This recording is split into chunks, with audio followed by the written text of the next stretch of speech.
स्वागत है आप सभी का एक बार फिर आज तक हिमाचल पंचायत के इस आखिरी सेशन में। और आखिर का सेशन बहुत खास है क्योंकि इसमें हमारे खास मेहमान हैं। यहीं शिमला से ही अपने राजनीतिक करियर की शुरुआत करने वाले, अपने पहले चुनाव को टॉस के आधार पर जीतने वाले, और उसकी कहानी आज हम जानेंगे। जोरदार तालियों से स्वागत कीजिए भारतीय जनता पार्टी के अध्यक्ष श्री जेपी नड्डा का। नड्डा जी, स्वागत है आपका। कई मर्तबा अध्यक्ष बनने के बाद और उससे पहले भी आपका साक्षात्कार करने का मौका मिला, लेकिन पहली बार आपके जनपद में आए हैं और यहाँ पे आए हैं। मैं देख रहा था आपकी हीरो की तरह एंट्री हो रही थी, वेलकम हो रहा था, क्योंकि सभी लोग आपको कई साल से जानते हैं, तो उनको लगता है कि एकदम आप यहाँ पे अपने ही हैं, और उस तरीके से आपकी एंट्री हो रही थी। हिमाचल के पंचायत के चुनाव से हम लोग स्टार्ट करेंगे। और हिमाचल प्रदेश में जो राज्य का चुनाव है, ऐसी जो खबर आ रही है, तस्वीर उभर रही है, वो ये कि काफी टाइट और काफी एक्साइटिंग और क्लोज इलेक्शन है। दिल्ली में बैठे बैठे लग रहा था कि काफी आसान बीजेपी की जीत होगी, जमीन पर उतरने के बाद लग रहा है कि नहीं, हाँ तो अच्छा मैच चल रहा है।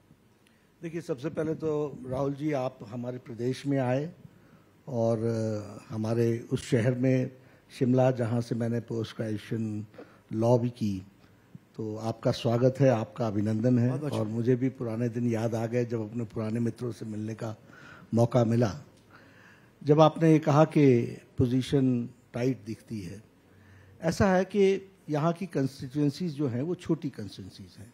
छोटी कंस्टिट्यूएंसी होने के नाते मार्जिन कहा जाए तो बहुत ज़्यादा नहीं हो पाता है, लोग कोशिश करते हैं। लेकिन यहाँ का इलेक्शन मुझे बहुत स्पष्ट दिख रहा है कि भारतीय जनता पार्टी के प्रति वातावरण है, लोगों के मन में इच्छा है और लोग भारतीय जनता पार्टी को फिर से रिपीट करना चाहते हैं। वो यहाँ पर एक तरीके से अगर कहा जाए तो ये जो रिवाज है इसको बदलना चाहते हैं। और माइक्रो मैनेजमेंट ज़रूर यहाँ के इलेक्शंस का एक एसेंशियल पार्ट है। आप 3-4 दिन बाद देखेंगे, आप अपने आप बोलेंगे कि जो फिज़ा आपको दिल्ली दिख रही थी वही फिज़ा यहाँ है। I am very confident about it. एक बहुत बड़ा चैलेंज आपके लिए इस चुनाव में यह है कि कम से कम 14 तो बागी हैं। साधारण तौर पे बीजेपी बात करके, समझा के, जिस भी तरह का टैक्टिक यूज करके अपने बागियों को बैठा देती। इस बार अब तक तो ऐसा नहीं हुआ, और ये आपके लिए एक खतरा भी है और बाकी स्टेट से काफी अलग भी। देखिए, सबसे पहली बात तो ये है कि जो खड़े हुए हैं उनकी अपेक्षा हुई, उनकी आकांक्षाएं भी रही होंगी, लेकिन मेरा ये स्पष्ट मानना है कि जैसे जैसे चुनाव आगे बढ़ेगा वैसे वैसे तस्वीर बिल्कुल क्लियर होगी। और वो लोग भी, इनमें से भी बहुत लोग बैठने वाले होंगे, समर्थन देने वाले होंगे, वो करेंगे। ये प्रोसेसेस होते हैं। हिमाचल कुछ अपने तरीके से ही चलने वाला प्रदेश है और अपने तरीके से ही यहाँ की पॉलिटिकल एक्टिविटी होती है। लोग खड़े हो जाते हैं, मनाने का प्रयास भी होता है, मान भी जाते हैं, कुछ छूट जाते हैं।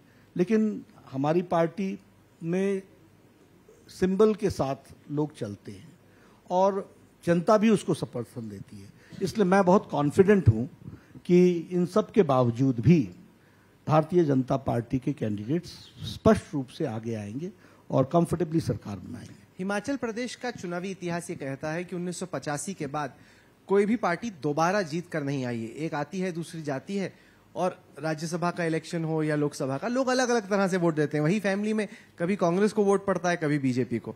तो उस ट्रैक रिकॉर्ड के हिसाब से अब तो आपके जाने की बारी है।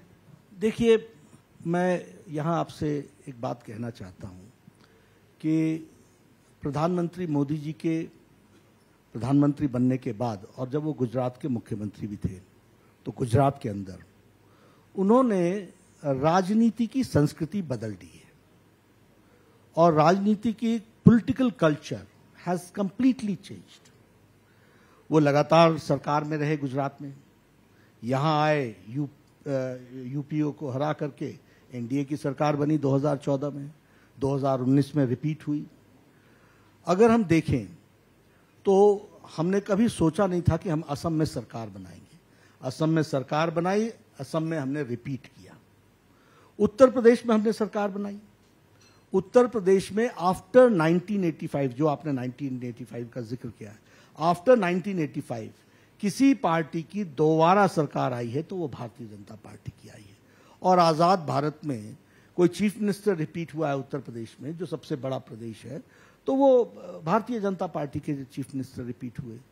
उत्तराखंड जब से बना स्टेट तब से पार्टी रिपीट नहीं हो पाई, हमेशा सरकारें बदलती रही, हर इलेक्शन में बदलती रही। इस बार वहां भी भारतीय जनता पार्टी ने सरकार बनाई, कंफर्टेबल मेजॉरिटी से विशुद्ध भारतीय जनता पार्टी की सरकार बनाई। गोवा में हम तीसरी बार हैट्रिक बना रहे हैं और गोवा में भी हमने सरकार बनाई। मणिपुर, नॉर्थ ईस्ट जो कहते थे ये कभी बीजेपी का है ही नहीं, वहां हमने पहले सरकार बनाई और फिर दोबारा सरकार बनाई और विशुद्ध भारतीय जनता पार्टी की सरकार बनाई। पुडुचेरी में सरकार बनाई। इसलिए मैं कॉन्फिडेंट हूं, we are trend setters under the dynamic leadership of prime minister Narendra Modi. Here also we are going to repeat, और उसको हम कहते हैं कि वी आर ट्रेंड सेटर्स। और यहां पर हम राज नहीं रिवाज बदलेंगे, ये रिवाज बदल जाएगा, ये मैं मानता हूं।